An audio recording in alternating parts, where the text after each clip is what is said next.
Friends, welcome back to Pawan Wagh academy और मैं हूं आपका इंग्लिश दोस्त परमेश्वर सराटे। दोस्तों, unit 2.5 nose versus eyes by William Cowper, ये पोएम हमने शुरू की है और पहले वीडियो में हमने इसका आइस ब्रेकर सेशन भी लिया है। तो चलिए आगे बढ़ते हैं पोएम के साथ। पर पोएम देखने से पहले हम उसके कवि के बारे में जानेंगे, उसके पोएट के बारे में जानेंगे। पोएट है विलियम काउपर। अभी देखिए, इसमें एक चीज़ मैं आपको बताना चाहूँगा। विलियम काउपर, ये विलियम जो नाम होता है, जैसे हम उसको अपने हिंदी में या मराठी में हम इस तरह से उसको विलियम प्रोनाउंस करते हैं, बट उसका प्रोनाउंसिएशन जो होता है वो होता है विलियम। ठीक है, विलियम काउपर चलिए was one of the most popular 18th century English poets and composer of hymns. William Cowper ये 18वीं शतक का, 18वीं सदी का एक बहुत ही जाना माना इंग्लिश पोएट्री में जाना माना नाम है और उन्होंने बहुत सारी हिम्स भी, हिम मतलब प्रार्थनाएं, है ना, प्रार्थना जो होती है उसको हिम कहा जाता है इंग्लिश में। ठीक है, तो बहुत सारी प्रार्थनाएं भी उन्होंने लिखी है। His poems deal with the nature and everyday life. उनकी जो कविताएं हैं वो हमारे रोजमर्रा के जीवन की जो समस्याएं होती है या फिर रोजमर्रा के जीवन में जो कुछ भी प्रसंग होते हैं उन पर, और नेचर मतलब प्रकृति, ये दो चीजों पर उन्होंने अपनी कविताएं ज्यादातर लिखी है। He is aptly described by Samuel T. Coleridge as the best modern poet of his times. और सैमुअल एस टी कोलरिज, जिनको एक बहुत ही जाना माना नाम है कवियों, इंग्लिश कवियों में, उन्होंने उनको उनके ज़माने के बहुत ही बढ़िया कवि, उनके ज़माने के एक सबसे बढ़िया कवि, मॉडर्न टाइम्स के सबसे बढ़िया कवि, ऐसी उनको उपाधि प्रदान की गई है। Though he studied jurisprudence, he later admitted that he was not much inclined to the legal profession. भले उन्होंने कानून का अभ्यास किया है, कानून के बारे में उनकी पढ़ाई हुई थी, जुरिस्प्रूडेंस मतलब कानून के बारे में उन्होंने पढ़ाई की थी, उन्होंने बाद में कहा है उनको ज्यादा उसमें इंटरेस्ट नहीं था, है ना, वकील बनने में। To the legal profession, he wrote, "Happy is the one who knows just as much of the law to make himself a little merry now and then with the solemnity of judicial proceedings." और उन्होंने कहा है कि एक जगह पे उन्होंने कहा है कि वो वही आदमी सुखी है जिसे कानून की कम से कम मालूमात हो और जिससे उसको ये समझ में आ जाए कि कानून की जो प्रोसीडिंग्स होती है, इसकी जो कार्य प्रणाली होती है वो किस तरह से चलती है, इतना उसे पता होना चाहिए, वरना बहुत ज़्यादा पता करके आप दुख में डूब जाओगे, ऐसा उन्होंने कहा है। Nose versus eyes is a satire on the judiciary system. और नोज वर्सेस आइज, ये जो प्रस्तुत कविता है, ये कविता उन्होंने एक सटायर, एक क्या कहते हैं, विडंबन, हमारी जो सिस्टम है, लीगल सिस्टम जिसको कहते हैं हम, कानून या कायदा जो जिसे हम कहते हैं, वो जो सिस्टम होती है उस पर उनका ये कटाक्ष है। It also mocks at the stone blind justice in humorous manner. और वो मतलब पत्थर दिल जो कानून होता है उस पर वो कटाक्ष करते हैं, humorous manner, emphasizing upon the lack of empathy and common sense. और वो कहते हैं कि ये जो कानून जो फैसले लेता है उसमें लोगों के बारे में जरा भी सहानुभूति उसमें नहीं दिखती है और न ही उसमें सामान्य ज्ञान दिखाई पड़ता है। वो तो सिर्फ आंखें मूंद कर, मानो पत्थर दिल इंसान आंखें मूंद कर कोई फैसले लेता हो, इस तरह से वो फैसले किए जाते हैं, ऐसा वो कहते हैं। ठीक है, तो चलिए फिर आगे बढ़ते हैं कविता के साथ।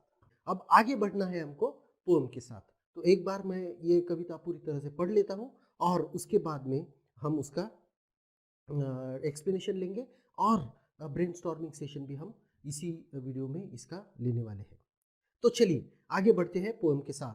Nose versus eyes by William Cowper.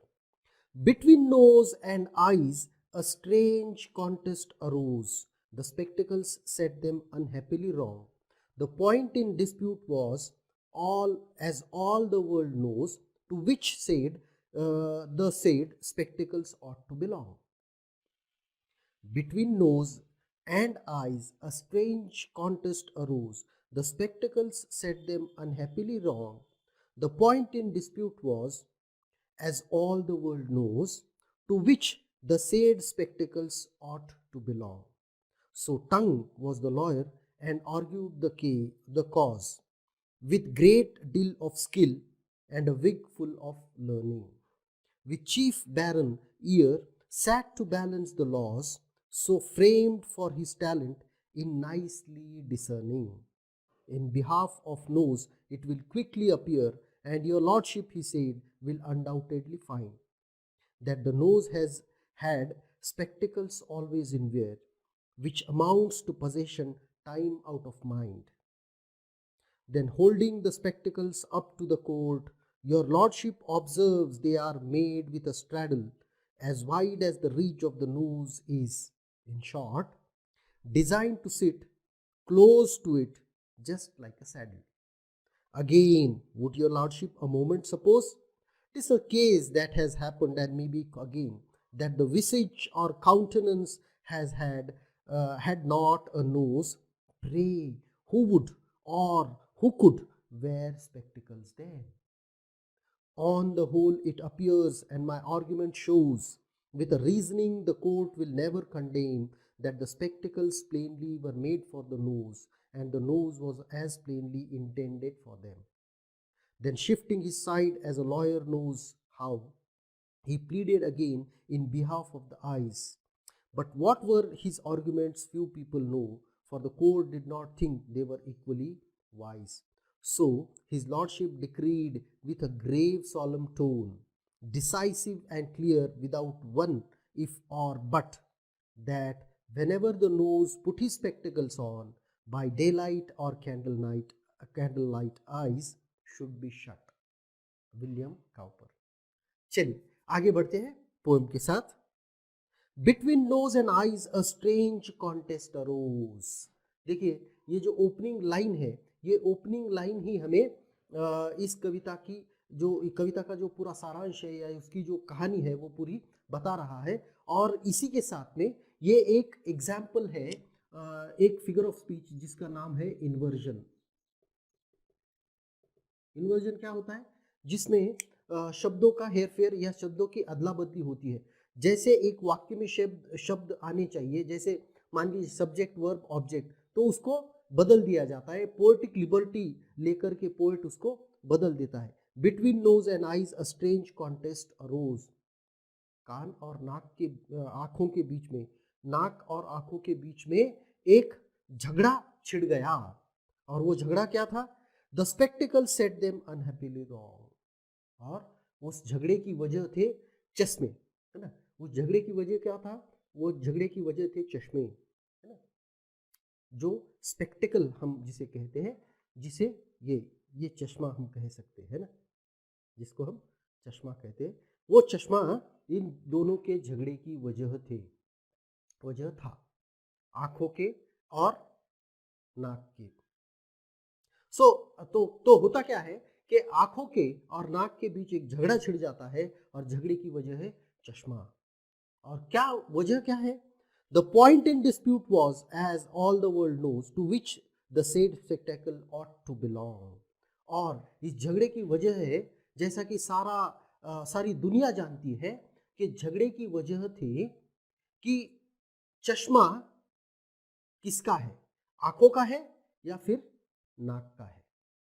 झगड़े की वजह क्या था कि भाई ये जो चश्मा है जो पहना जाता है, तो वो चश्मा आंखों का है या नाक का है। मतलब उसकी जो हक, उसका जो हक है वो किसकी तरफ है? क्या वो नाक का हक होना चाहिए चश्मे का उपयोग करने का, या फिर आंखों का हक होना चाहिए चश्मे का उपयोग करने का? ये सारी झगड़े की फसाद थी, ये सारी झगड़े की वजह थी। So Tongue was the lawyer and argued the case with great deal of skill and a wig full of learning। और इसमें फिर एक लॉयर, वकील कौन बना? वकील बनी जीभ, ठीक है। एक जीप वकील बनकर अपनी केस लड़ने लगी with great deal of skill, और बहुत ही होशियारी से और पूरी सूझबूझ के साथ। विग, विग क्या होता है? विग होता है, आपको पता होगा, जो नकली बाल लगाए जाते हैं उसको विग कहा जाता है। और अगर आपने कुछ फिल्मों में या पुराने फिल्मों में कुछ देखा होगा कि जो पुराने ज़माने में जब ब्रिटिश शासन था इंडिया में, तब आपने देखा होगा कि वो वकील लोग ऐसे सफ़ेद लंबे सफ़ेद बाल ऊपर सर पर पहनकर वो देते थे। उसका कारण ये होता था कि भाई ये जो व्यक्ति है, जो पहने हुए जज जो बैठा हुआ है, वो बहुत अनुभवी व्यक्ति है, इस तरह का दर्शाने के लिए, और अपने अनुभव को मद्देनज़र और अपने अनुभव का पूरा पूरा इस्तेमाल करके, पूरा उपयोग करके वो अपने निर्णय ले रहा है, ऐसा समझा जाता था। इसीलिए वो विग पहनी जाती है। विग मतलब नकली बाल, है ना। तो क्या कहा जा रहा है कि भाई टंग, एक जीभ, जीभ जो है वो वकील के तौर पर ये केस लड़ रही थी, और विद ग्रेट स्किल, पूरी होशियारी के साथ और अपने पूरे अनुभव के साथ उसने अपनी केस लड़ना शुरू किया। While Chief Baron Ear sat to balance the laws, so famed for his talent in nicely discerning। और चीफ बैरन मतलब जो जज था, जो जज था वो कौन था? वो थे ईयर्स, मतलब वो कान, एक जज का काम कर रहे थे, क्योंकि कानों को पहले से ही बहुत ही ज़्यादा डिसर्निंग समझा जाता है। मतलब कान ही सोचते हैं कि क्या सही है क्या गलत है, ये करने का काम कानों का होता है। वो जजमेंट बहुत अच्छी तरह से दे सकते हैं, इसीलिए उसको जज बनाया गया था। In behalf of the nose it will quite quickly appear, and your lordship, he said, will undoubtedly find। और फिर जीभ ने अपना केस रखना शुरू कर दिया। वो आई, सामने आई जीभ, और उसने कहा कि my Lord, he said, will undoubtedly find, आपको बहुत ही आसानी से ये समझ में आ जाएगा, that the nose has had spectacle always in wear which amounts to possession time and out. My lord, आपको ये बहुत ही आसानी से समझ में आ जाएगा कि चश्मा हमेशा से ही नाक पर पहना जाता है। Time, time out of mind, out of mind मतलब कितने समय से, न जाने कितने समय से, मतलब भूतकाल जो हमें पता भी नहीं है, उस जमाने से चश्मे को नाक पर ही पहना जाता है ना। तो पहली आर्गुमेंट क्या है उसकी? पहली आर्गुमेंट है कि फॉर लॉन्ग, है ना, spectacles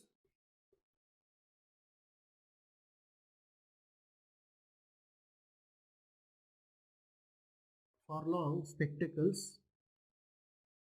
are worn on nose, है कि नहीं? मतलब नाक पर चश्मा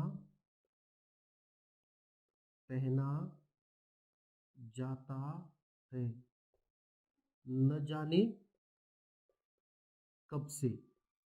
मतलब जब हमें हमें ज्ञात भी नहीं है उस समय से, हमें जिसका संज्ञान भी नहीं है, जिसका हमें पता भी नहीं है, न जाने कितने समय से चश्मा नाक पर पहना जा रहा है। ठीक है, चलो ये हो गया पहला argument, that the nose had spectacle always in wear which amounts to possession time out of mind, है ना।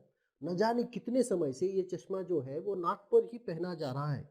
Then holding the spectacles up to the court, फिर चश्मा अपना हाथ में पकड़कर ऐसे जज को दिखाते हुए कि देखिए जज साहब, your lordship observes they are made with straddle.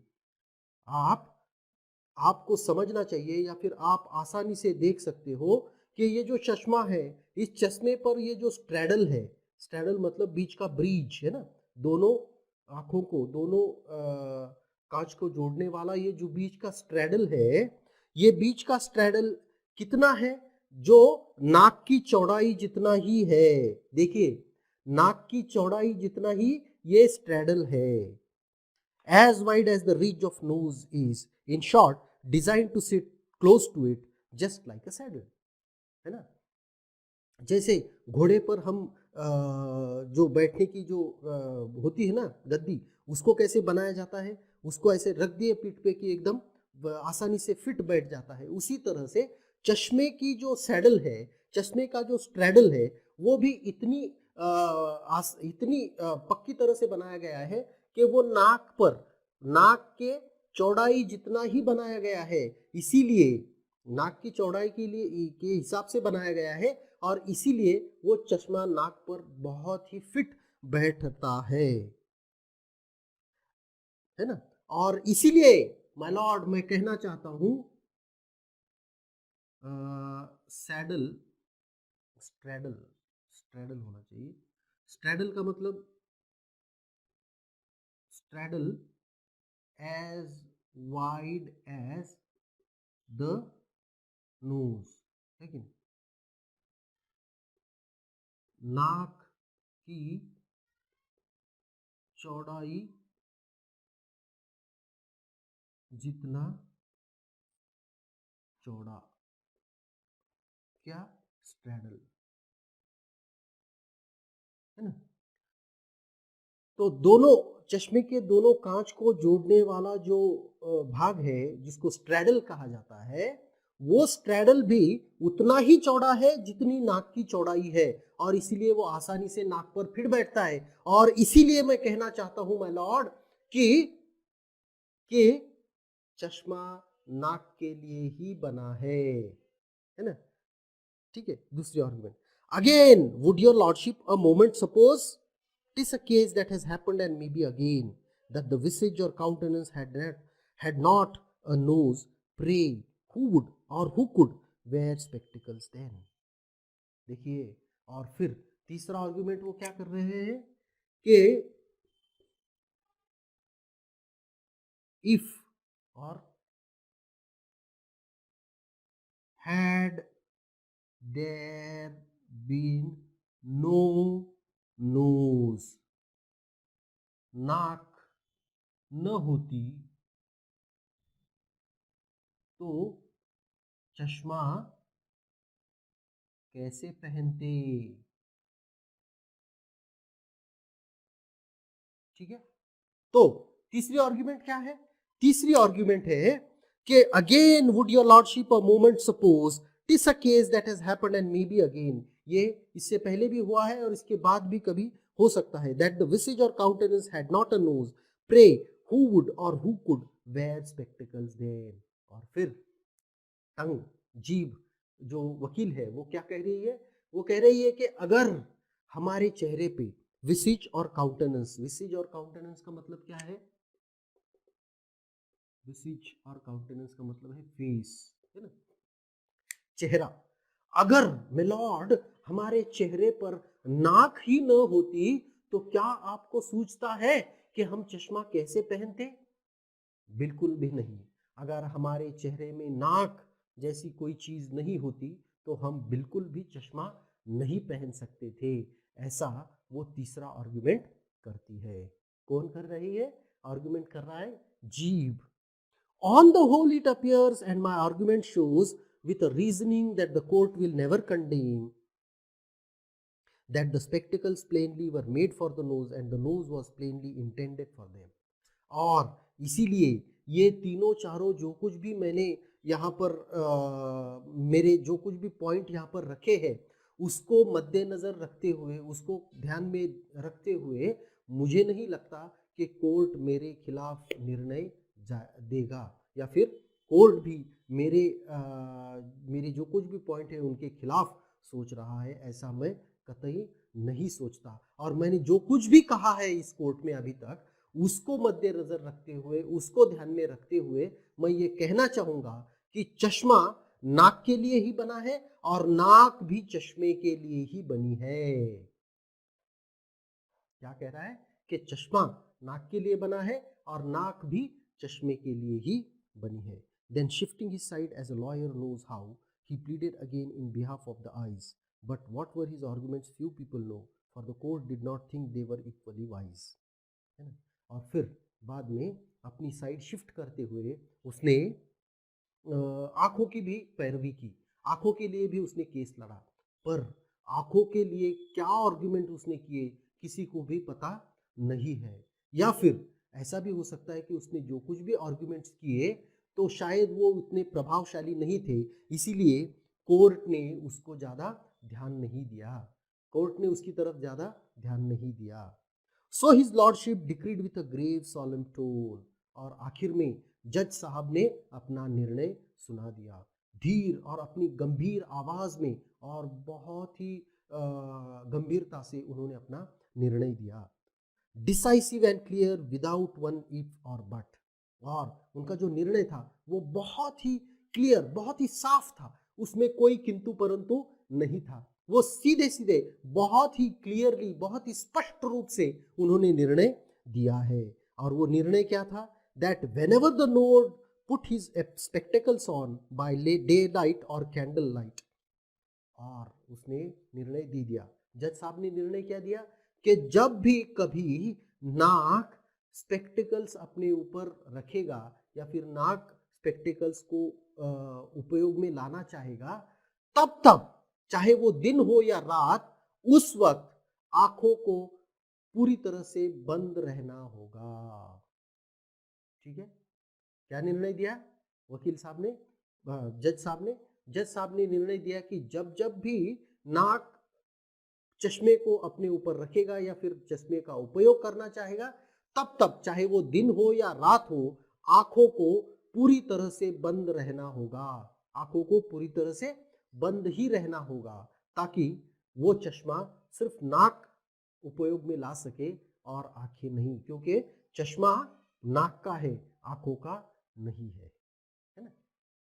अभी देखिए ये जो कविता है, वैसे देखा जाए तो ये बहुत ही फनी पोएम है, या फिर कटाक्ष वो कर रही है हमारे जुडिशियल सिस्टम पे, हमारे मतलब वो इंग्लैंड के हो या पूरी दुनिया में ही इसी तरह से ये जो मशीनरी काम करती है, लॉ जिसे हम कायदा कानून कहते हैं, कानून इसी तरह काम करता है। और कानून का जो काम करने का ढंग है उस पर तीखी आलोचना करने की कोशिश ये कविता कर रही है, कि बताया जा रहा है कि देखिए किस तरह से चश्मे का सही मायनों में उपयोग किसको होता है, या फिर किस लिए चश्मे का उपयोग आंखों के लिए है। पर यहाँ पर निर्णय क्या दिया गया है कि नहीं नहीं, आंखों के लिए नहीं, यहाँ पर उसके हिसाब से उसको समझाने के लिए यहाँ पर बहुत सारी पॉइंट्स भी यहाँ पर रखे गए हैं कि किस तरह से ये चश्मा नाक का ही है, ये यहाँ पर पूरी तरह से सिद्ध कर दिया है। और इसी तरह से हमारे जुडिशियल सिस्टम में भी, हमारे कानून में भी इसी तरह के चीज़ों का इस्तेमाल करते हुए झूठ को सच और सच को झूठ साबित करके कितनी न जाने कितने लोगों को इंसाफ से वंचित रखा जाता है। इसी तरह से ये विलियम काउपर का कहना है कि ये जुडिशियल सिस्टम का जो है फेल्योर है। जुडिशियल सिस्टम देख नहीं पा रही है कि सही मायनों में सिर्फ वो ध्यान देती है क्या आर्गुमेंट कोर्ट में हो रहा है, क्या प्रूफ्स और एविडेंसेस कोर्ट में रखे जा रहे हैं, उसी को ध्यान में रखते हुए कोर्ट निर्णय देता है और अपना दिमाग नहीं लगाता। शायद अगर कोर्ट भी अपना दिमाग लगाता तो शायद आगे चल करके कोर्ट भी बहुत अच्छे निर्णय दे पाता, ऐसा वो कहना चाहते हैं। ठीक है, तो चलिए आशा करता हूँ ये पोएम आपको समझ में आ चुकी होगी। चलिए आगे बढ़ते हैं, और आगे हम जा रहे हैं अभी ब्रेनस्टॉर्मिंग सेशन की ओर। ठीक है, चलिए ब्रेनस्टॉर्मिंग के सेशंस के साथ आगे बढ़ते हैं। अभी ब्रेनस्टॉर्मिंग में मैं बाकी चीज़ें तो नहीं लेने वाला हूँ, जैसे कि हमने बहुत बार समरी राइटिंग देखा है, उसके बाद में हमने एप्रिसिएशन कैसे लिखते हैं उसको भी बहुत बार देखा है, तो वो मैं रिपीट नहीं करूँगा। यहाँ पर जो चीज़ें नहीं है उसी को मैं लूँगा। A1, state whether the following statements are true or false. Nose can use spectacles, nose can use spectacles, तो पहला जो है, पहला ट्रू है। दूसरा स्टेटमेंट है eyes have to be shut when the nose wears or puts on the spectacles, आंखों को पूरी तरह से बंद रहना होगा जब कभी भी नाक चश्मे का उपयोग करेगा। ठीक है, तीसरा स्टेटमेंट है the year was appointed as a जज, जज की भूमिका ईयर को दी गई, कानों को दी गई थी, बिल्कुल सही है। और आखिरी जो है, eyes can not use spectacles, का आंखों को चश्मा उपयोग करने की बिल्कुल भी परमिशन यहाँ पर नहीं दी गई है। और ये चारों के चारों स्टेटमेंट्स जो है वो ट्रू है। ठीक है, चलिए आगे बढ़ते हैं। चल, discuss with your partner and match the following expressions given in column A with column B.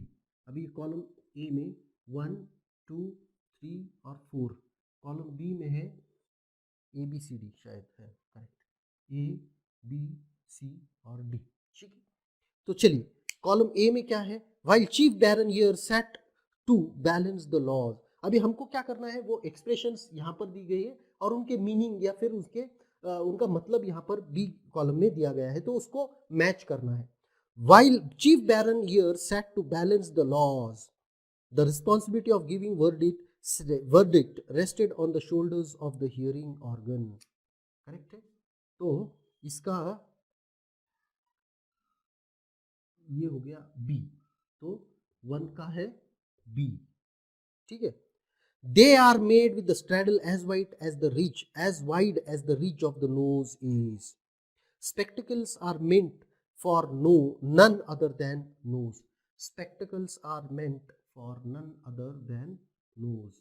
2 का सी है। फिर तीसरा, that whenever the nose put his spectacles on by daylight or candlelight, eyes should be shut। Eyes are refrained from using spectacles, है ना, तीसरे का है ए। ठीक है, और last, so his lordship decreed with a grave solemn tone, decisive and clear, without one if or but, the judge delivered a firm verdict without any doubt। 4 D. ठीक है,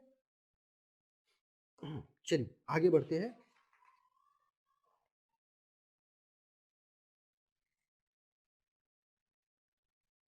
Question number A2. The tongue justifies the possessions of the spectacles on the behalf of nose। Pick up the expressions from the poem that argue in favor of nose and complete the following wave diagram। अभी क्या arguments दिए हैं हमने, मैंने already board पर तीनों के तीनों आर्ग्यूमेंट्स लिख लिए थे यहाँ पर, है ना। तो पहला आर्ग्यूमेंट था कि न जाने कितने दिनों से, for time इममेमोरियल,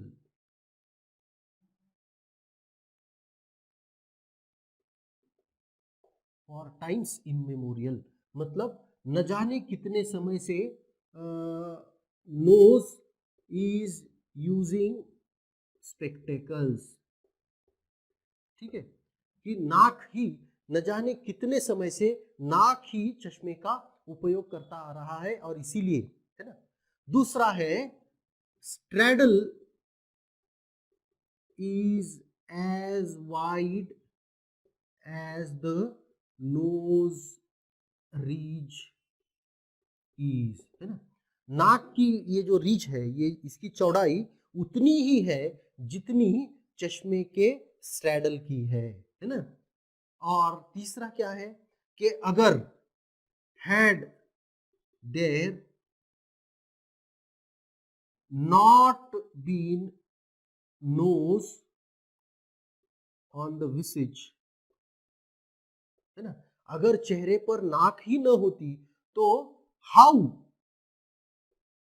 could we put on spectacles.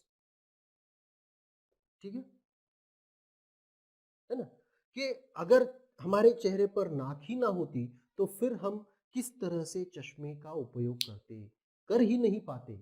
इस तरह से ये तीनों आर्गुमेंट वहां पर कोर्ट में जीभ ने, जबान ने, है ना, जुबान ने अपने आर्गुमेंट में दी है।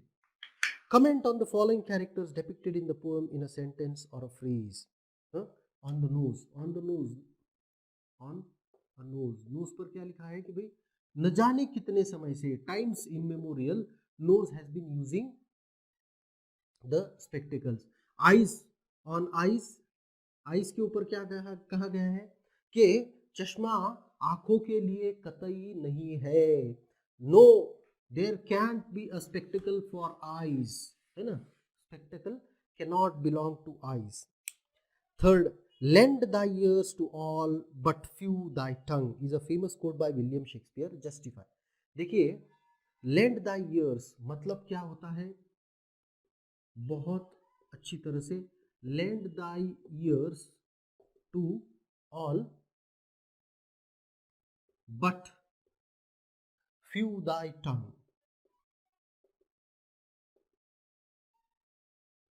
ठीक है, कहा, क्या कहा जा रहा है कि lend thy ears मतलब आपके कान सभी लोगों को दो, मतलब क्या कि सभी की सुनो, है ना, पर कम ही लोगों से